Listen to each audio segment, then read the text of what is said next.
Hey guys, thanks so much for watching this video. Today we are going to do a flip through for the month of May. So we're going to go back and look at some of the spreads that I did for May in both my catch-all and my work planner, and just take a look and see how that went for the month of May. So let's get right to it. What you're seeing now is my catch-all. So I guess the first thing to say in May is that I started using a new layout. Well, I started using a catch-all, which was a new planner for me in general. I thought I was using a catch-all before, but that really was my work planner. And I just didn't feel comfortable putting things in my work planner. I shouldn't say comfortable. My work planner just evolved to be completely about work. And some of the other things that I needed to plan and keep track of, it just didn't fit in the work planner. And I was trying to force it and it wasn't working. So when the parenting layout came out from Happy Planner, I was really excited to try it. And so that's what I chose to use as my catch-all. And it has worked beautifully. So I have it set up into different sections here. And we're just going to kind of flip through May and see how everything worked out. So starting in my projects and planning section, I use that section to really pre-plan, if I'm being honest with you. I have a pre-planning insert that I made and I use. This doesn't come with the planner, of course, and I just do some light pre-planning. I never have a ton of stuff to put there, but that's okay. In May, I also started my monthly decor and planning sheets just to keep track of what sticker books I'm using and what planning themes that I intend to use for my key planners. Now, I don't always stick to this, but it gives me a great idea. And I know this may seem overly planned for some people, but it really helps me. Especially if you have several planners. Truthfully, I only decorate and plan in really 3 or 4 planners. I decorate and plan in my catch-all, I decorate and plan in my work planner, and I plan in my budget planner. I don't decorate that every week. Those are my key planners. And beyond that, I have... So we're getting into June, so I'm going to skip ahead to the next section, which is the actual layouts for May. Beyond those key planners, I do have a reading journal. I decorate every month. It's a journal, so I journal in it every week. That's about it right now, honestly. I have a personal journal, which is a dot grid bound book. Yeah. So not that much. Okay, so starting in May, this was my first month planning in this layout. And I used the sticker book that came with the parenting. Well, I bought it, but it is aligned with the parenting layout, and I liked it. I really did. This is just my monthly. What I like about this layout, I absolutely love the dashboard. It makes so much sense to me. Having a monthly dashboard, I always have a monthly dashboard in just about every planner I have, even before this layout. But I really enjoyed using this for the month of May. I've already set up mine for the month of June, and I love that as well. This makes way more sense to me than a currently. That's just me. The currently is to me like a throwaway page, if I'm just being really honest with you. So this just makes more sense to me. So getting into the weeks for May, the first week I did use, again, that same book because I was really trying to use the accessories that were designed for the parenting layout just to see how it would work. And it worked out really well. I will say the sticker book itself is a little bit more appropriate, I think, for the reflection page, just with the size of the stickers, but it does work even in the weeklies. So I really love this. I love the dashboard. I don't know, this just speaks to me, and it worked really well. So getting into the second month, still using it really well. This time I used an older sticker book, just to kind of show that you can use any sticker book really in any planner, but you didn't have to buy that specific parenting sticker book. And so the next week I used another new sticker book. I think this was Bloom to Grow or Grow to Bloom, something like that.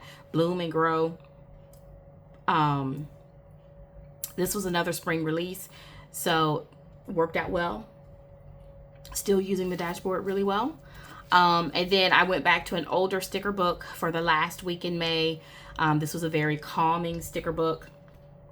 And this was released, I think, in 2023 or 2024. And it was just a sticker book I had gotten on clearance. So I really loved using this one.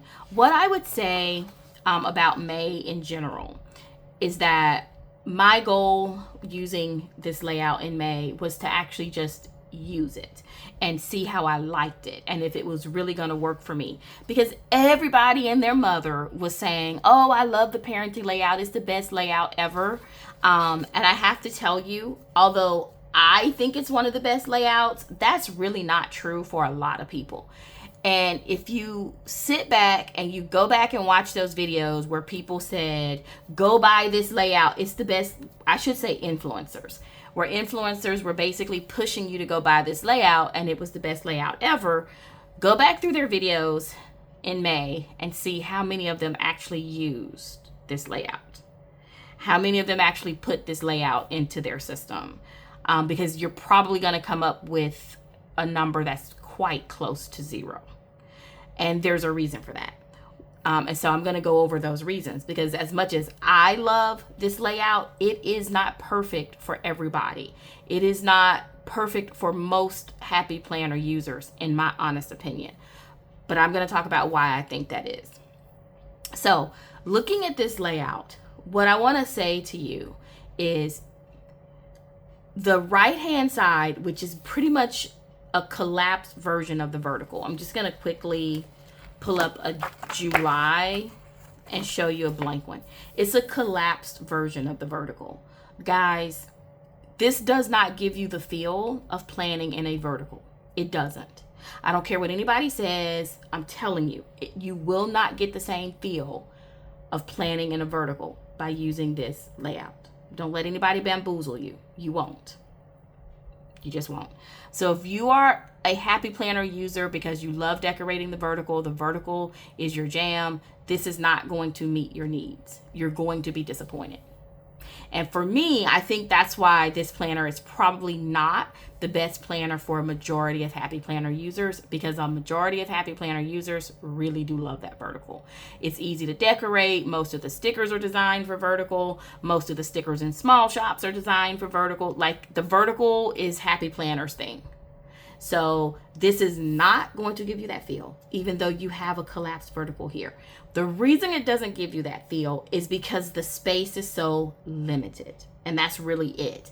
As you can see, as I've decorated each month, this gets really busy. Any type of decor that you do, it just gets super busy over here. And that, I think, would annoy a lot of people who are used to a 2-page vertical layout.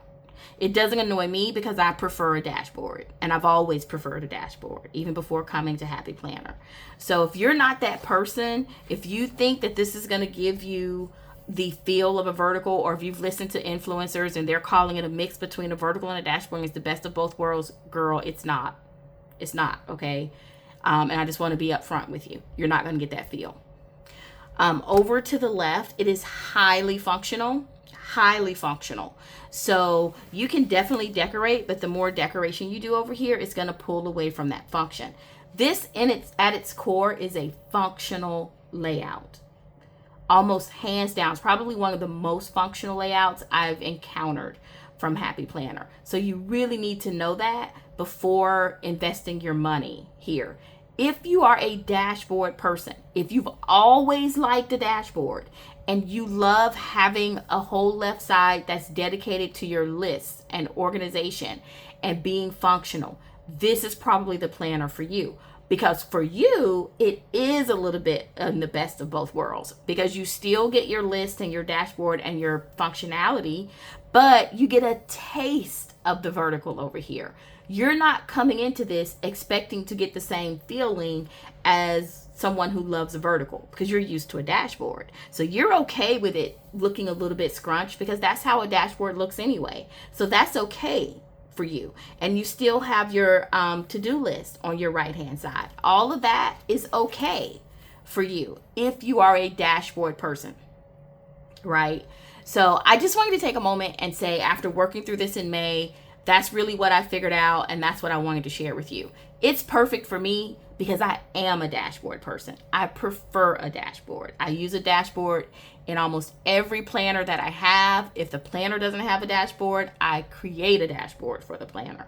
So it works for me, and I love it for that reason. I get a little taste of the vertical because the vertical is fun, right? So I get a little taste of the vertical, but I still have all the functionality of the dashboard. So if you're a dashboard person, this might be something you want to give a try. If you are not a dashboard person, if you prefer vertical, if you prefer horizontal, anything like that, you're probably going to end up disappointed using this. So I just wanted to be really clear with you about that. That's pretty much it. That's how I used it for the month of May. The other areas are still a work in progress. I am still putting in my wellness inserts, trying to figure out which wellness inserts I'm actually going to use. My leisure and explore, these are all my specialty pages. They stay in here. I update them pretty much for the season. Still going back and forth on my goals. I think I figured out what I want to do with my goals, but I'm not 100% sure either. So these are still a work in progress. I'm hoping that by the end of June, before we get into Q3, I'll have these areas nailed down. But okay, that is a flip through and a little bit of a discussion about the parenting layout.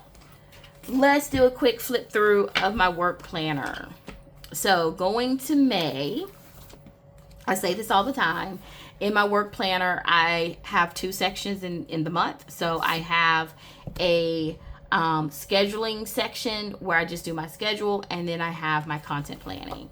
So I used Catchall Plans birthday month florals for the monthly layout. I rarely use the monthly layout, but I do like to decorate it, but I generally stay with my weekly. So here we go. See what I mean? Monthly dashboard. Love it. I use this a lot, as you can tell. Monthly dashboards are essential to me. So this is what I was saying about parenting. If you are not about that dashboard life, don't even try the parent. Well, I'm not gonna say don't try it, but please be aware before purchasing the parenting layout. But anyway, May dashboard. This is the work plus life layout, which does have a monthly dashboard, and it is an hourly layout. So for the first week of May, this is my scheduled section. So I do time blocking, use these lovely flowers, I believe from Live Love Posh. Love it. So May is an interesting month because I live in the South. It gets really hot in May. And so it's still spring, but it feels like summer. You know what I mean? So you are really kind of like ready to get rid of the spring stickers because it feels so warm outside. But I kind of forced myself to use as many spring stickers as I could throughout the month of May so that I could use up my spring sticker books.